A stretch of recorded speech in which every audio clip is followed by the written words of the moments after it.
Hey, Michael Matt here. Did you know that there's more to Remnant TV than just the TV? Check out our newspaper. It's been coming out every 2 weeks since 1967. Click the link below, subscribe to that.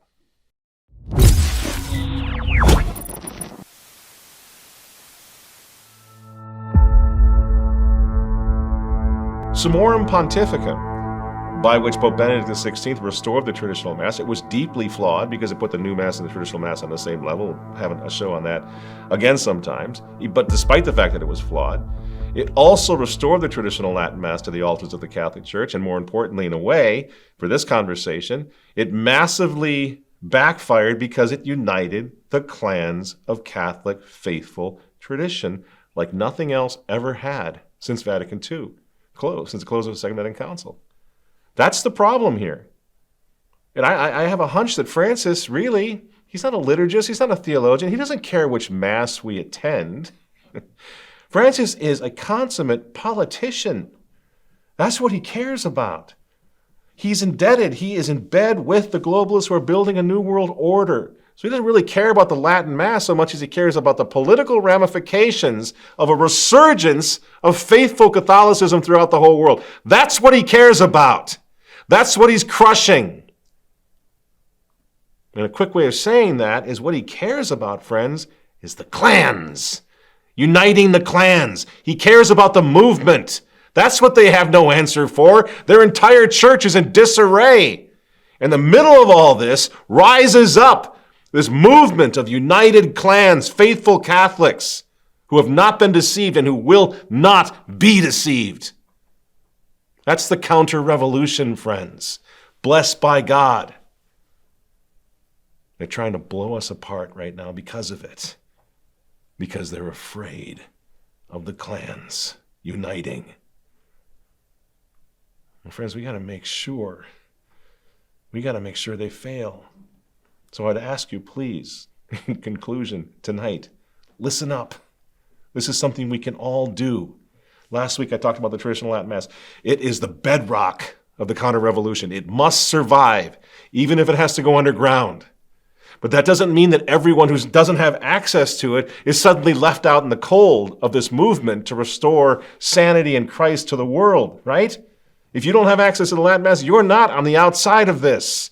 If you don't have access to the traditional Latin Mass, some of you are going to feel obliged to attend the most traditional Novus Ordo Mass that you can find. You are what I have always called a tradition-minded Catholic, doing the best you can. You're my brother. You're an important part of this counter-revolution. Do not feel abandoned. Even when we speak in adamant terms, and we absolutely must preserve the traditional Latin Mass, which we must do. It's all a question of direction, friends. In which direction are you going? Away from tradition or toward tradition?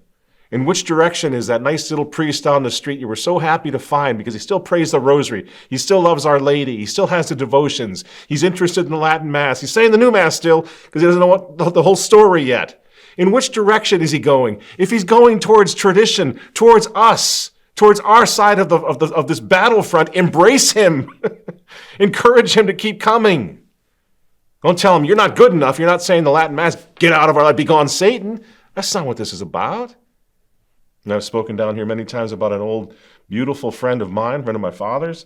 Many of you, I hope, still remember his name. His name, Father Vincent Michelli, one of the last great Jesuits of his generation. Now, he was a powerhouse of the traditional Catholic thing, of Catholic resistance. And at the time, when I knew him at first, when he died, he went exclusively, towards the end of his life, exclusively into the Latin Mass. But when I first knew him, he was still offering a very devout Novus Ordo Mass and doing the best he could with that, even though he understood what was wrong with it. In fact, he's the reason I ended up, as a traditional Catholic, I ended up going to Christendom College. We didn't have a lot of options back then. There was no college back then that was offering the traditional Latin Mass. But Father Michelli was one of those priests. I'm here. I'm going to see that you do not lose your faith as a student if you come to this college. And eventually, as I say, he began offering exclusively the traditional Latin Mass.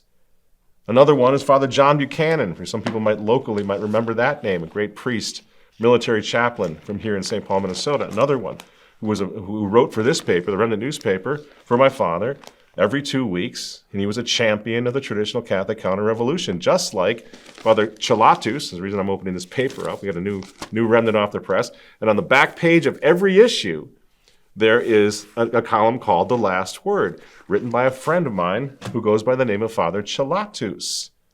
And Father Chalatus is a parish priest who's responsible for some, 500, 600, 700 families.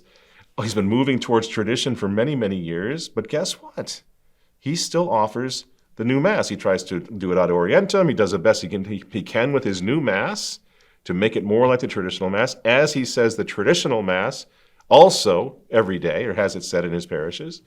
He regularly preaches full-throated support for Archbishop Vigano, for example.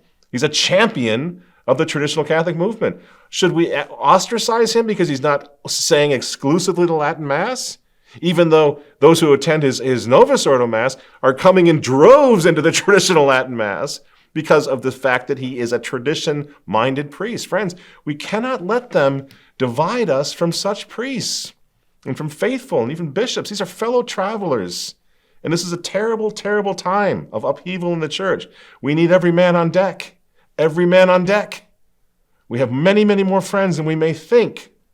So I'm not in this program ever encouraging anybody to abandon your good priest or your good bishop who's kept the faith, doing the best they can and moving in the direction of tradition. I mean, many bishops today, we're hearing more and more now since Traditionis Custodes, many bishops are coming right out on TV, standing strong with the Fraternity of St. Peter in their diocese.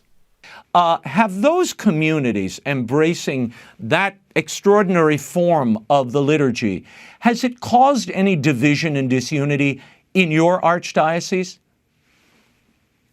It hasn't impacted us to a great deal. We're blessed to have the Fraternity of St. Peter here that has two communities. And, I would say the people in those communities, I find them to be very sincere and they love the Lord, they love the church, they love the Eucharist. In my diocese, what we are able to do is we have the Priestly Fraternity of St. Peter, staffs a parish in Quincy, Illinois. They do Mass and the sacraments only in the traditional rites. And while that's happening, and we try to show you another instance of a bishop saying something similar like that every show lately, while that's happened, let's be honest, Francis fatigue is heating up all over the world. Last week, for example, there was a little Twitter war between Jordan Peterson and Francis, the thing, the entity, the kid, the child pretending to be Pope Francis on Twitter, tweeted out the following. He said, #social justice demands that we fight against the causes of poverty. To which Jordan Peterson fires back a tweet, quote, "There is nothing Christian about social justice. Redemptive salvation is a matter of the individual soul." So says Jordan Peterson. What's my point? People have had enough of this. They're seeing through it. Now is the time to strike back. Right now, just yesterday, Raymond Arroyo, Cardinal Burke, Cardinal Muller had another one of those programs on EWTN, of all places, expressing deep concern and even resistance to Francis's Synod on Synodality. So my point is this is an extremely dangerous time, but it's also a moment of great awakening, friends. And we need to take advantage of that. There are signs of hope all around us. Archbishop Thomas Gullickson, for example, you may have heard his name. He's the American Archbishop. He's a former ambassador or nuncio of the Holy See to Switzerland. He retired, I think, last year. On May 27, 2022, in Lincoln, Nebraska, His Excellency ordained 7 members of the Priestly Fraternity of St. Peter to the priesthood. And after that ceremony, our friend Peter Kwasniewski caught this moment on tape.